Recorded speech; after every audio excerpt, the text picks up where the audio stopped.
guys, it's me Courtney and welcome to my channel. In today's video we are going to be talking about the new Beauty Bakerie Aqua Glass Insta-Bake foundation. This is not to be confused with their older matte foundation. I believe this one is supposed to be a little bit more luminous. It says inspired by the elegance and minimalistic approach to beauty that Japan is known for, Insta-Bake Aqua Glass foundation delivers extraordinary performance and applies like frosting. Rightfully named Insta-Bake, this full coverage poreless vegan formula covers anything left in its wake, from uneven tone to scars and blemishes. Now the foundation is $34. You get 0.9 ounces, so you get a little bit less than the average standard 1 ounce. It comes in 30 shades. I got the shade 323 Warm. Now what I can say is it does apply beautifully with a sponge. This isn't the type of foundation that I would actually do with the brush, at least on my skin. It just doesn't really, it doesn't hit as hard. I think with the sponge I feel like it sinks into the skin really well, and in turn you end up getting this really beautiful smooth skin-like finish, and it has like a little bit of a glow to it even though it almost looks matte, if that makes any sense at all. But yeah, it's super smoothing. It has a decent coverage that is definitely buildable, and I say buildable in this video a little bit different than I would say with other foundations, and the reason being this is a super lightweight formula. Like, you cannot feel this at all, so this is definitely something that you can build up and build up and build up. Now with any foundation I will always caution that the more product you use, the more you're going to feel it, because you're kind of putting layers on top of layers on your face. However, this specific foundation I think is even buildable, probably up to like 3 to 4 layers, because it is so lightweight. I don't recommend 3 to 4 layers, but it is doable if you like more coverage. You guys get what I mean. So today I did go in with the No Poreblem primer from Touch and Soul. With this foundation you could go in with any primer that you wanted, even if you wanted to do just a moisturizer or something like that. This foundation works really well as far as taking on whatever the primers you use, whatever powders you use, whatever it is that you're trying to do to your skin, this foundation adheres to it. So if you want a matte look, you can get a matte look with this foundation. If you want a smooth poreless situation, which don't we all, but you can get that as well. If you want a dewier skin-like look, you can get that as well. So this foundation to me is probably one of the most versatile in that it works the way that you want it to work. You can move it the way that you want it to move, if that makes sense. I hope that makes sense. Now I did mention that I got the shade 323 Warm. As you can see, it looks a little bit darker in the container than it goes on my face. I'm not mad at the actual shade that I got. I think it works really well. However, I just feel like sometimes Beauty Bakerie shades are a little bit off in the way that I want them to look. I find that with this foundation and with the other Beauty Bakerie foundation that I did review not too long ago, I'll leave a link, the shades are a little bit confusing to me, where sometimes it'll say that it's a warm but it looks a little bit more neutral, or it says it's cool tone but it looks warm. It's really off in that way, or in that regard.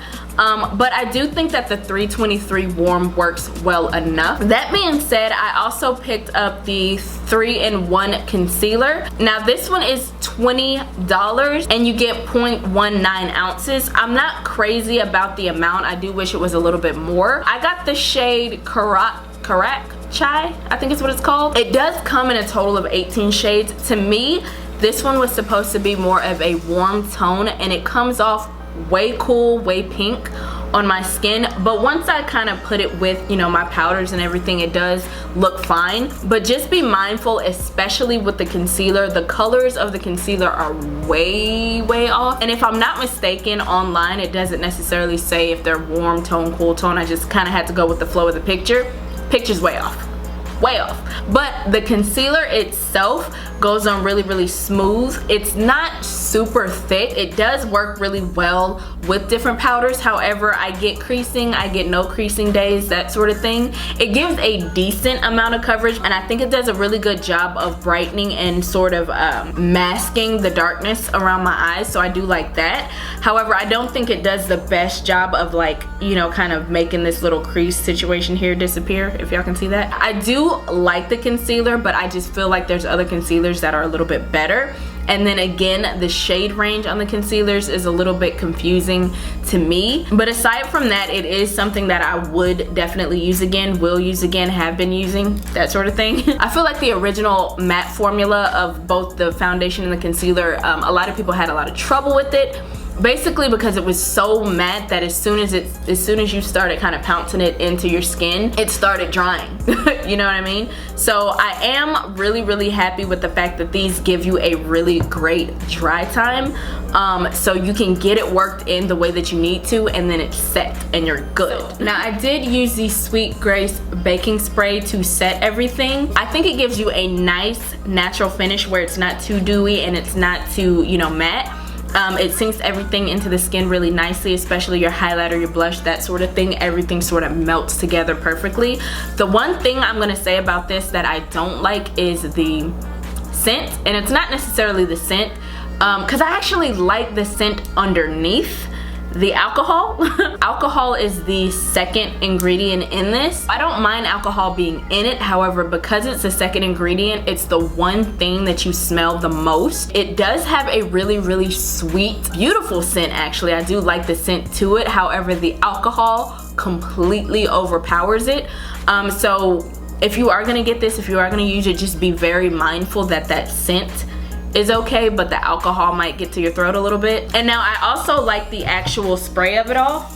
Like, it's a constant stream. I love that about it. And like I said, it does melt everything so perfectly into the skin, no matter what foundation you're using. I really do like this. I just want them to move alcohol down the list a little bit. As far as the actual foundation, I haven't been using any powders today. I only set it with the setting spray, and it does really good throughout the day to soften even more into your skin. My oils will start coming out a little bit, but it'll be like the most natural looking, just nice feeling. You know what I mean? Like the kind of look that I go for, where the foundation sort of loosens up, that kind of thing. I kind of wish that Beauty Bakerie would have came out with this foundation and this concealer before the matte one. I feel like the matte one sort of was so polarizing and it was so hard to use that it turned a lot of people off to their complexion products, which is unfortunate because I feel like this is a really good foundation, especially in the sea of foundations that we're getting lately. I feel like this is a top contender, no doubt, for different reasons. Like I said, it's not necessarily specifically matte, specifically luminous, or specifically one thing. It's so versatile. If you are just somebody who needs a basic everyday foundation, you don't want to collect a ton of foundations, you just want that one foundation that's going to do everything that you need it to do, this is definitely that guy. I recommend it for oily skin, I recommend it for dry skin, I recommend it for pretty much anybody. Be mindful that going online and picking out your shade may be a little bit difficult, and if by chance the foundation is in your store, I definitely recommend you guys going out and trying it because it's such a good one. It's kind of like a diamond in the rough to me because it's like not a lot of people are talking about it, not a lot of people go to it, and again, I feel like that might be because the first foundation they came out with just wasn't the greatest on a multitude of levels, and this is literally the exact opposite of that. I am gonna leave a picture on the screen of about the 8 to 9 hour mark of what this foundation looks like, and what you'll see, like when I show you guys the photo, is it does last really well. It loosens up throughout the day a little bit, and it works well even in this heat that we have in Atlanta. It still works really well. It's still lightweight throughout the entire day. It still looks good at the end of the day. I feel like this is such a gem. You know what I mean? And I'm happy to have it in my repertoire. Alright guys, that about does it for me. Hopefully this video was helpful. If so, please give me a thumbs up. Be sure to like, comment, and subscribe. Share the video if the mood suits you, and I'll see you guys in the next one. Bye.